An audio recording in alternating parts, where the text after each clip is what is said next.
So the first type of current we're going to look at is biphasic, and we're going to look at the sensory analgesia theory of pain. So the first thing we're going to do to set up this is we're going to hit biphasic.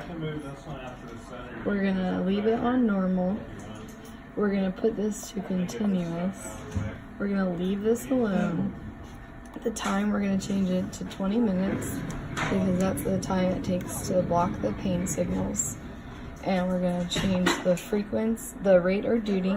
We want that to be above 50, so we're going to put it to 80. It can be between 80 and 120. And then the duration, or the pulse duration, we want it between 200 and 300 because that's the most comfortable spot for the patient. So we're going to put it on 280. So right now we're working with one channel. So we can put that, we can bracket the pain for the patient, or we can do 2 channels. So if you wanted to use 2 channels, you need to go back over here and change it to co-contraction. And then you increase your intensity, and then you go to channel 2, increase your intensity, and we're looking for a strong, comfortable tinkle. We're going to continue with the biphasic current, and we're going to move on to the endogenous opiate release pain management. So what you do is hit biphasic, normal, continuous, leave the ramp alone. We're going to do this one, the time for 30 minutes because that's how long it takes to block the pain signal.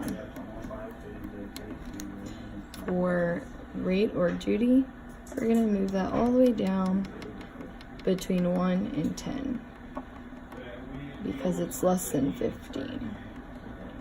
Ooh. Okay, the duration, we're still going to be at 200 to 300 microseconds for the pulse duration.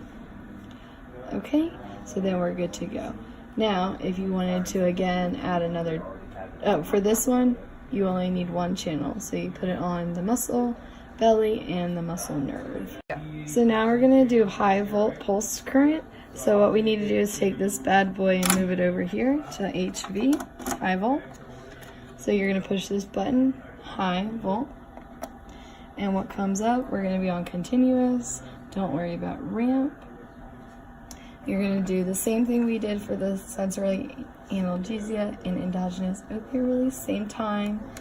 That all applies because we're using the same theory. So we'll do SA first, that's 20 minutes.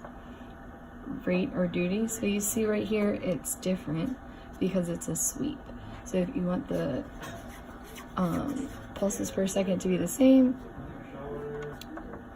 you can increase it, but I want to keep it at this sweep to prevent accommodation of the muscle.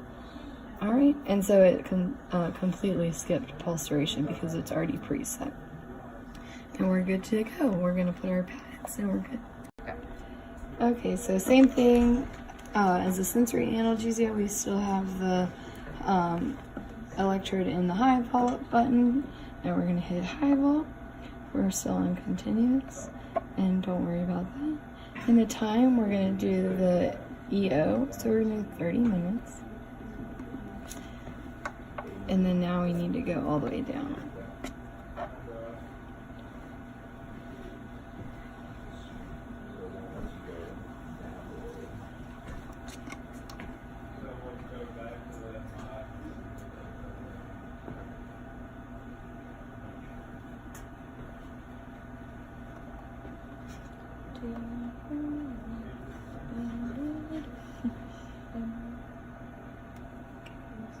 Next type of current we're going to talk about is IFC, interferential current. So what we're going to do, we need 2 electrodes because this requires a quadrupolar electrode configuration. So we're going to go here and hit IFC, and we see that our time is 10 minutes. We need to go for sensory analgesia, we need to go back up to 20. We don't do IFC for EO, so don't worry about that. We're going to go to frequency, and we have a sweep of 80 to 150, which is perfect. We can leave it there, and that's it. That's all we have to do. Oh, and you have to turn on the sweep. Yeah. And that's it.